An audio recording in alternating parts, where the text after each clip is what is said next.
What's in the Box episodes of horror with Donna and Eric. I'm Donna, And I'm Eric. and we have another Texas AuthorCon and Book Festival author interview today, and we have Ashon Ruffins. Welcome to the show. Thank you guys for having me. Yeah, I'm glad you could Absolutely. make it. Yeah. Yeah, it was nice. I met you for the first time at Scares in April. So, Yes. yeah, it was Yeah. good. You were hilarious too. Yeah, I was hilarious. Yes, you were. Well, that's good to know. Yeah, definitely. So tell us, Ashon, Jason, Michael, or Freddie? Oh, it's a real good question. Let me think about it. There you go. Very cool. I'm gonna have to go with Jason. It's been that way since I was about 6. So, That's awesome. Yeah. We always say that's the correct answer because we're both very pro Jason, but I understand why people pick the other ones. But yeah, I think as a whole, Friday the 13th is just the best franchise. it is. It has a lot of different elements to it, especially once you get to 4, 6, and 7. It really kind of, to me, it gets into its own groove. There's nothing that can beat 1, but 4 for me is my favorite. Nice. Yeah.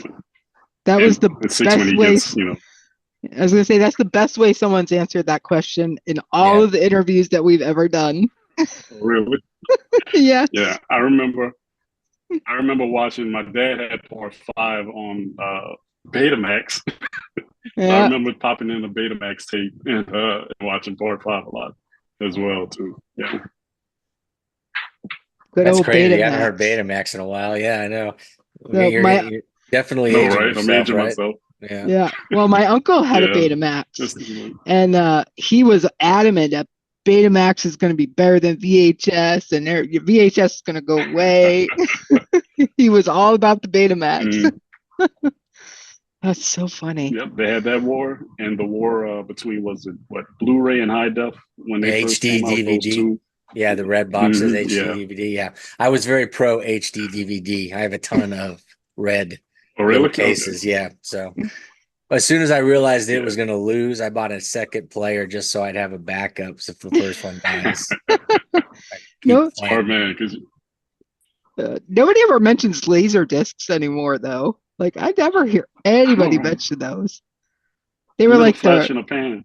yeah, they were like that was record high end stuff. size. That was Yeah. like high end in the 90s, and I knew people that had it. And they were very protective over the whole thing. So Yeah. So funny. Right next to their vinyl collection, they usually set. Right. Yeah. Yep. So how about vampires or werewolves? I am absolutely terrified of werewolves, so it's definitely werewolves for me. Okay.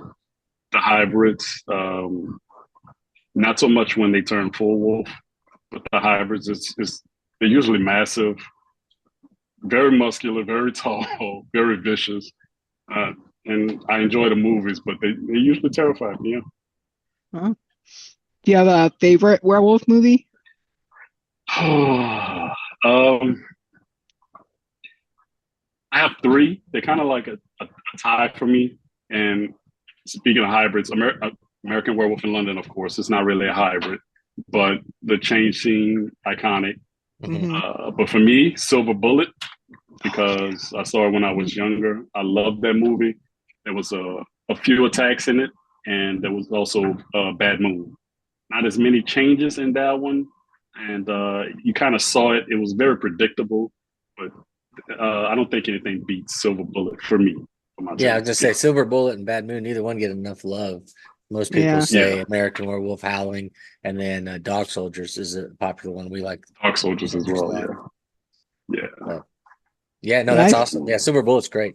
Yeah, Silver Bullet is good, and I always thought the scariest thing for me in Silver Bullet was when the priest had no eye. Like that part over everything else kind of freaked me out the most. Like she's out there, she's looking. Eventually you're gonna come across the person who's injured, but to see it and to walk up on it, how do you react? You want to get the hell out of there quickly, but to see the injury on a preacher's eye, yeah, I mean, yeah, not only that, it was it's not like unnerving.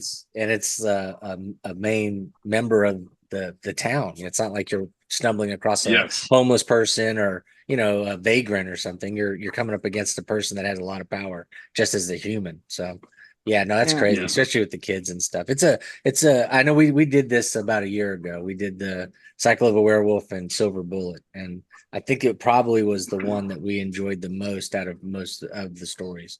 We we swung and missed on so many werewolf books. We just oh did yeah, not have good luck with it. So, but yeah, Silver Bullet was one I think we both enjoyed a lot. okay, Yeah. Yeah, it was. Um, yeah, so you had mentioned briefly when we were talking about Jason, that what'd you say, 6 years old, Jason? yeah. Six Was years your old, Jason.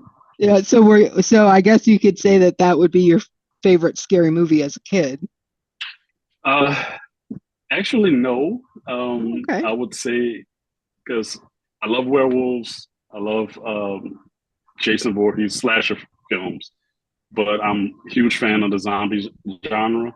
So Return of the Living Dead is probably my favorite, just because of the comedic aspects of it, Yeah. and just the zombie. Return of the Living Dead Part Two when it followed up, and those would be my favorite. The one that traumatized me the most is From Beyond. I'm not sure if you guys are familiar with Oh it. yeah, yeah. No, that's a great movie. Stuart Gordon. Yeah, that movie traumatized me. I watch it every now and then, a couple of years apart, but I won't revisit it too often. Yeah, it's amazing if you go and look at the director and you see that he did Reanimator and then he does Mm-hmm. From Beyond. I mean, two different styles, but both of them dealing with kind of the same H.P. The Lovecraftian, horror type. Yeah, and they're excellent films. yeah. Now, do you, as an adult, do you have a more contemporary favorite horror movie? Not really. I enjoy the Evil Dead franchise. I enjoyed the remakes as well. So I would revisit those, and I would revisit Dawn of the Dead, both the original and the remake. I Mhm. really enjoyed those as well. Not so much the supernatural demon type horrors. Those are pretty good, but I guess for me, the classics are always still better. The classic type monsters, as far as zombies and werewolves, things of that Yeah. nature. Yeah, because you have a history with those classics, right? You know, I think so. Yeah. you were watching Jason at 6 years old. That's way too young to be watching those types of movies. So, Was for our generation, of course, we're going to be, you know, leaning towards the classics because they traumatized us the most. Yeah, You and know, every yes. single person that our age that we talked to, all of us started watching it at that age. We were all around 6, Okay. 7 years old. So everybody, it's like a common theme. It feels like with our yeah, generation and if you write horror, that you started watching it way too early too. So it's a Yeah, funny I thing. think our parents did a good job of planting us in front of the TV and absolutely let us run wild with the remote control. Yeah. yeah, yeah, Well, if they had a remote control. yeah, right.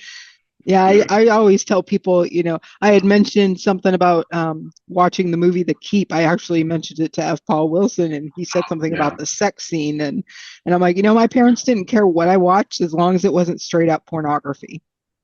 You know, Yeah. they're Hmm. like, you want to watch that movie?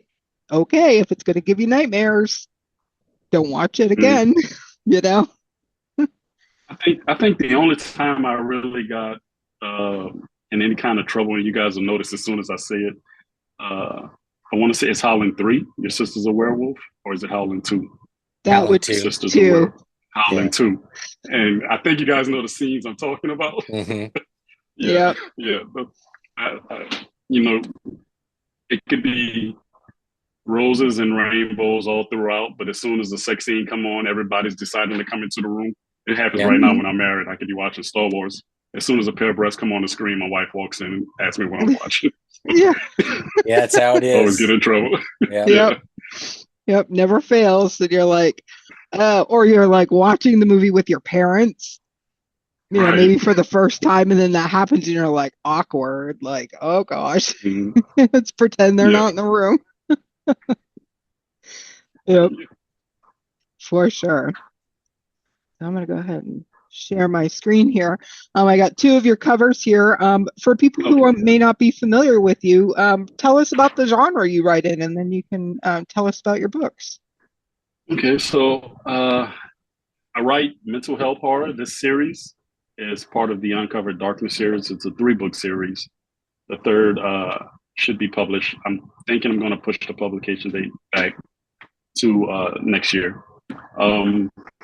So these are my first 2 books. I've been published for about 2 years now. And they deal with different aspects. Descent of a Broken Man deals with depression and anxiety in men, and how we can be a little stubborn and not get the help we need because we don't want to look weak. So yeah, I was just going to say that. Yeah, the weakness factor. That's why a lot of men don't ask for help. Yeah. So I decided, I was like, so what if someone who's, this particular person is a high school history teacher and he's ambitious, and his affliction gets in his way, but the universe offers him something, and it doesn't quite go the way he plans, and it runs a lot of parallels to maybe drug use, things of that nature, self-medication. So he finds something that changes him, and it unleashes pretty much havoc on the world, and it kind of pulls back the veil of all the things that go bump in the night. People start to realize there are other things out there that are of a supernatural nature. And it has a parallel story of a serial killer, a religious zealot, who's killing on behalf of the church in his eyes. And the stories clash. So, and Ascent deals with women and grief. How sometimes they won't always process their own because they're too busy taking care of others around them. So it'll affect their decision making and things of that nature. So Ascent carries Nola Mayor, who's actually the protagonist for the entire series, over into her own story, and it goes into Tennessee, a little bit of a bitter cold environment, a little bit more supernatural. She becomes someone that starts hunting these things. They go bump in the night, and the third one will deal with PTSD and family dynamics. When you're not in a traditional family, how do you cope with those things? And everything from the past come clashing down on some of the characters from the first 2 books. Not giving too much away.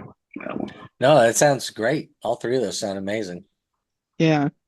Yeah. Mental health is, you don't read a lot of, I don't anyways. I've not come across many mental health horror books. And it's definitely something that's people, I think, could find really heavy, especially for PTSD, the third book there.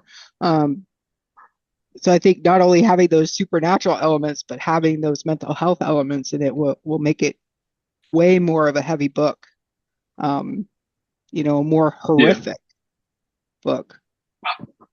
I find some of the scariest stories you can tell are things that, so I usually take some elements of history, some truth, and blend it in with the fiction. And I find that stories that have some roots in truth or the result of your own decision making or lack thereof tend to be a little bit more frightening to me, because you're the cause of these actions and now you have to deal with these actions. And so I think it kind of makes people relate to the characters a little bit more, and kind of give also a good warning fable for mental health issues as well. So, and a lot of people have mental health issues, so they can put themselves in the shoes of your characters. They can relate to what you're talking about. They can see aspects of their life in there, and that always always adds the horror, ramps it up. So that's very cool. Yeah, and these covers are beautiful. Yeah, I love the covers. Thank you. Yeah, they're very striking. Miss Faye Lane, she's been she's been working with me on the entire series. The third one, I did do a cover release for the third one. It is based around a werewolf. That one probably the scariest of the three to me.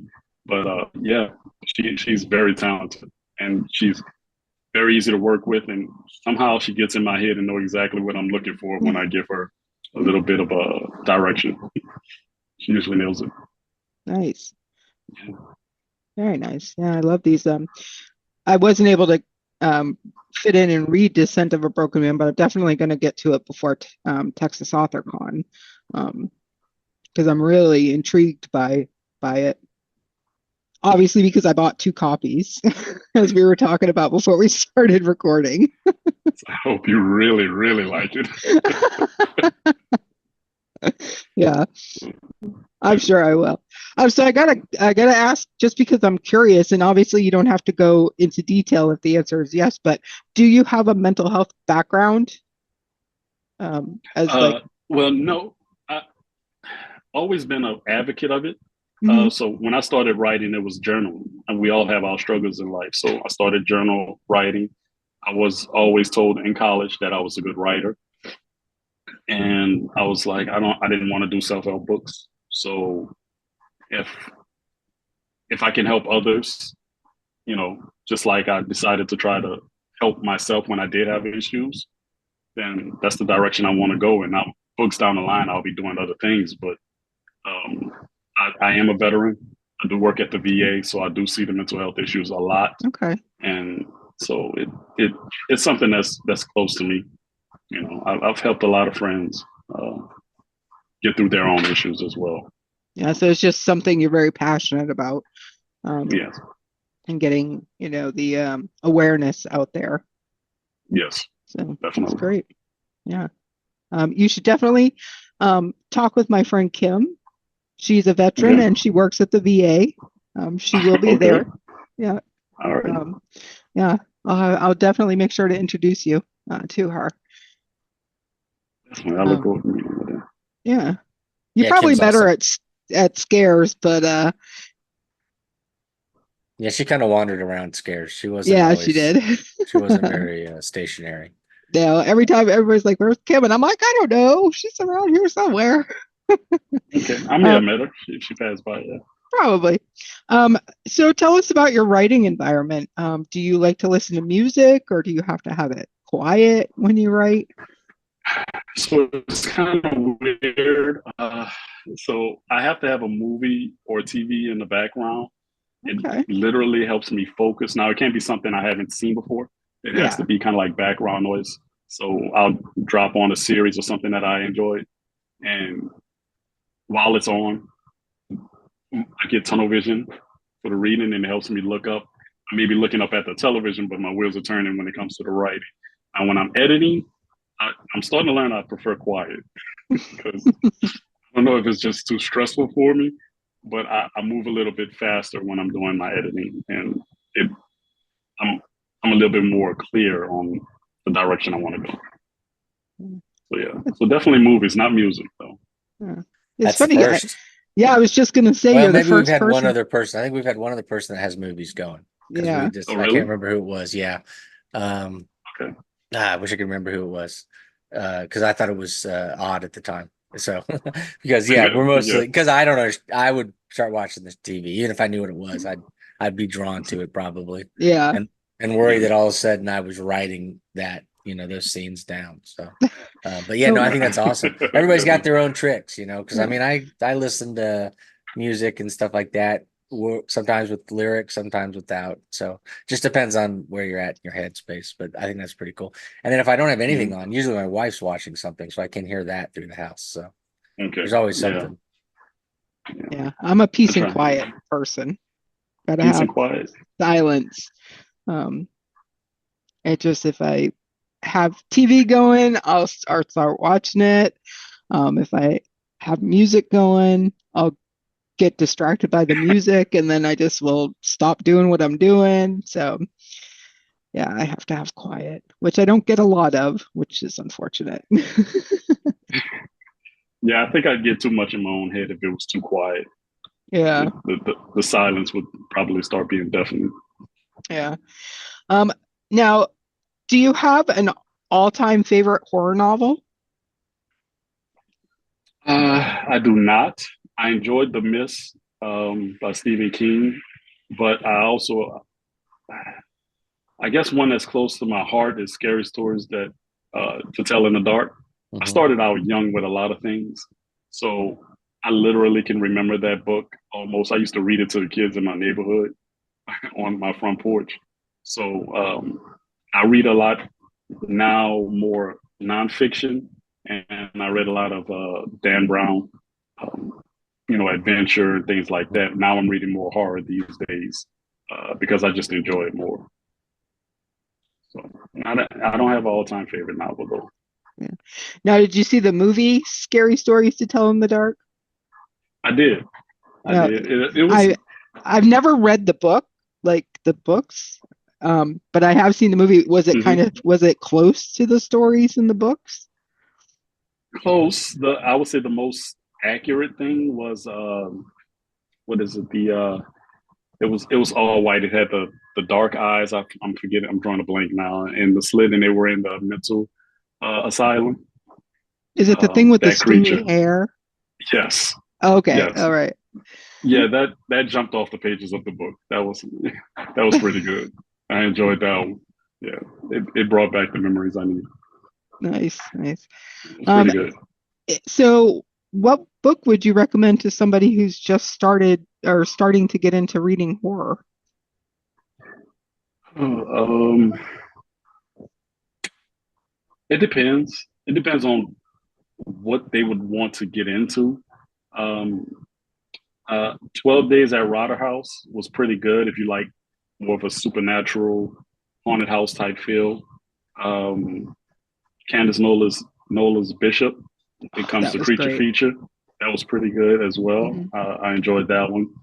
Um, and I think, oh, okay. I think, Star Wars movie just started up again. oh, that's a good thing. Oh, yeah, we're still recording. Oh, sorry. And so, yeah, and any of the Cycle of the Werewolf you were talking about earlier as Mm. well. Sorry. So, Dogs hit the controller okay. and started the Star Wars movie again. It's in surround sound, started blowing up. I didn't know if it was picking up or not. Yeah, all My we could type hear of dog. was Oh, you could hear me telling Dawn that it was on? yeah. I Mhm. thought I had muted everything, so that's good. So, Yeah, yeah, he's got But huskies because I think you asked yeah, what they're type of gorgeous. dogs. yeah. Yeah, They're gorgeous. I see them online a lot. Um, that's all he posts, his books and his dogs. Yep. Can't get in trouble doing that. Nope. Facts. Not at all. Yeah, but they like to hit the controller when they jump off the couch and they goes backwards, forwards, resets it, starts stuff up. So I guess they must have just done that. So They wanted to watch Star Wars. That's all. They're good And they have good dogs. taste. Yeah, they yeah, do. yeah, they do enjoy a good movie. So because usually because I bring the popcorn out and then they sit there and eat all the popcorn while I'm watching whatever. Oh, so that's what it was. They started the movie hoping Dad would make popcorn. Yeah, I think so, probably. And Dawn was in the other room. She didn't even realize that it happened. So Not a bad strategy. They got you in Yeah, there though. They yeah. yeah, got it you did hungry. You work. just didn't have the popcorn. Yeah. I'm sure they'll discuss it when I get done with this and try and get some more out there. So Yeah. You'll Yeah. get the So, head tilt. yeah. yeah. So, are you a big Star Wars fan? Yes, big Star Wars fan. Of Nice. the first, the original trilogy. Yes, the second Right. trilogy was decent. I don't know what happened with at the end of the third trilogy. Kind of fell off a cliff there. I don't know if they were rushing or who came up with that story, but I just couldn't connect with the last three as much. It didn't make sense to me. Yeah. So, but yeah, Empire, and a lot of people kind of bag on Return of the Jedi because of the Ewoks. I still think it was one of the better Mhm. out of all of them. For me, it ran a close second to Empire, and just because I guess of the Sith fighting scene, Yeah. seeing Vader and at one of his best moments. So, but, Yeah, we were going to watch one of the shows, and my wife was like, I don't ever remember who the characters are. So let's watch it in order. So we started with the okay. second trilogy. We're at Solo. Then we'll do Andor and Rogue Okay. One, and then do the original three. Nah. So, I mean, it's I cool. love Rogue One. Yeah, we don't do it enough. So it's not like I don't run it like Donna does Mandalorian. So it's Yeah. not like constantly in my head. So it's cool. And it's kind of fun to You, revisit. Donnie, you run Mandalorian? Yeah, I watch Mandalorian every weekend. I put on Really? the show. Yep, every weekend I have that playing. And then sometimes I'll switch it up and I'll, if I'm feeling a little different, I'll start with A New Hope, Okay. and watch those first three movies. And every New Year's and Christmas I do a Star Wars marathon. So I'll be watching Okay. all the movies. So yeah, we always got Star Wars, always Mandalorian on. I just love it so much. Nice. Yeah. And we're more of a Harry Potter house. My wife's got Harry Potter going all the time. Okay. So I've seen and heard those movies many, many times. So All right. What do you think of the movie Solo? Because I was not impressed. I don't actually think I even watched the whole thing. I've watched it once. I haven't revisited it again. It was very forgettable.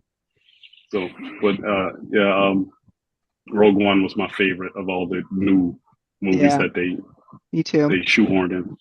It was very well done. I saw Solo in 2020, I think, maybe right after it came out. And I was sick, so I always thought that was the reason I didn't like it. But we're watching it right now, and it's like you said, it's pretty formula. It's just there's not much to it, and the kid is okay, but he doesn't really feel like he's channeling Harrison Ford very well. So yeah, it feels more like Jack Nicholson half the time when he's doing it, like a young Jack Nicholson. And so I'm like, well, I get he's trying to put his own stamp on it, but it's not been great. Although it is fun to watch the Chewie dynamics grow. That you know is going to become the relationship. But yeah, I'm excited to watch Rogue One again. I've only seen it, I think, twice. So, and I know that's that. I love that movie.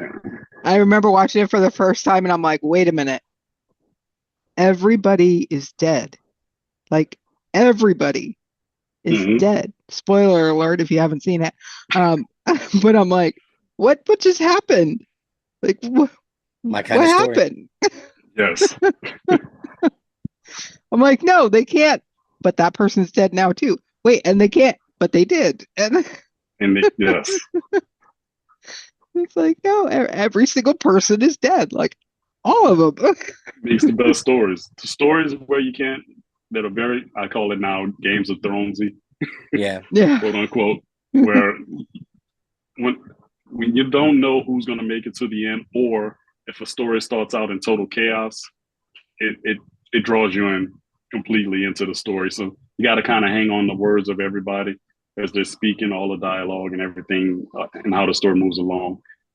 Those type of tropes kind of pull you in to me. I think that's why I like Dawn of the Dead remake so much, because it comes on and all hell just breaks loose and you have no idea why, and you got to kind of go with the flow until I like those types of things. Yeah, I'm a fan of that kind of storytelling too. Yeah.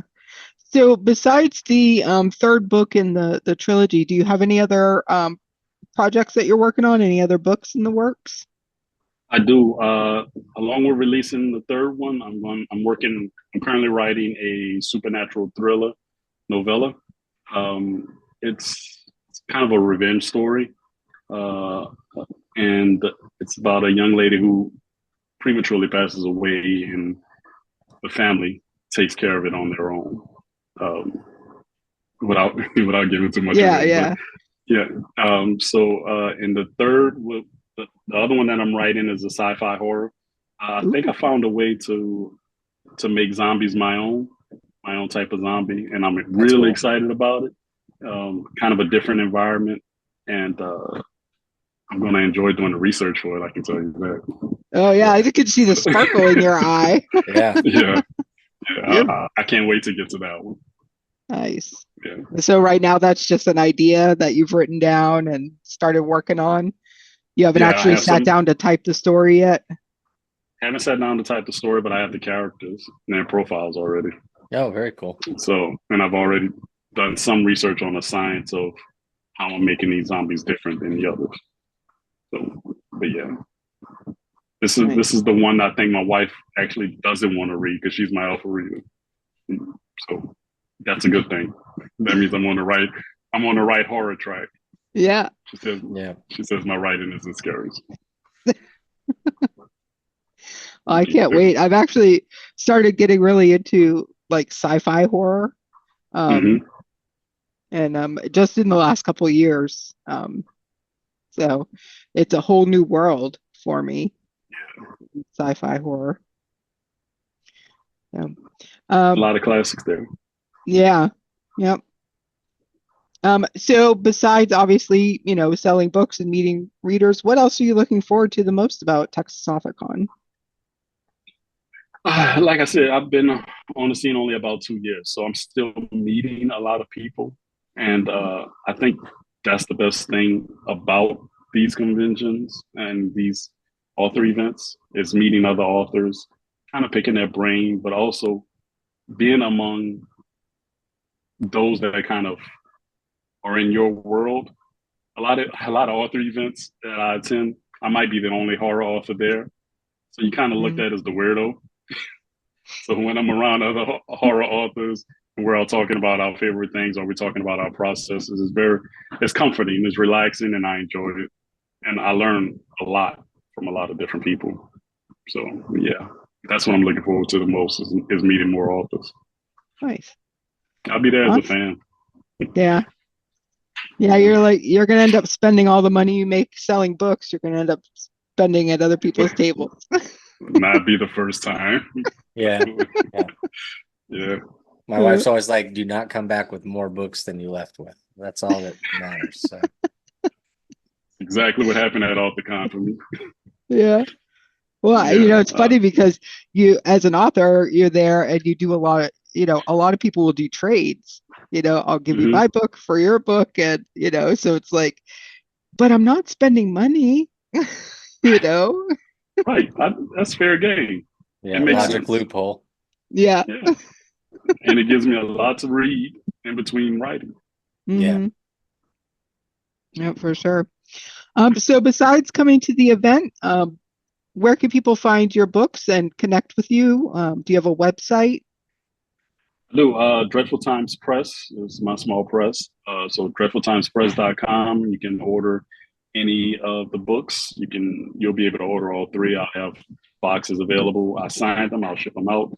You can go to any independent bookstore. They can order any of my books for you. And of course, you can go to all the usual spots to get them. I'll be, in the future, I'll be at the Hot NOLA Biloxi event, which is in Biloxi, Mississippi. And I'll be at the Louisiana Book Festival in October this year as well. Nice. Awesome. Well, it has been such a pleasure having you on the show. Looking forward to seeing you in a month. Yeah, that's crazy. Yeah. But we'll have links to Ashon's website. We'll have his website down in the description. We'll have a link to the Eventbrite for Texas AuthorCon and Book Festival, so you can grab your ticket. It is a free event, but if you grab a ticket, you will be entered to win some prizes. So again, Ashon, thank you for coming on. It's been a pleasure. Again, it's definitely been a pleasure. Thank you for having me on. Yeah, for sure. And we will see you in Texas. Take it easy. Yes.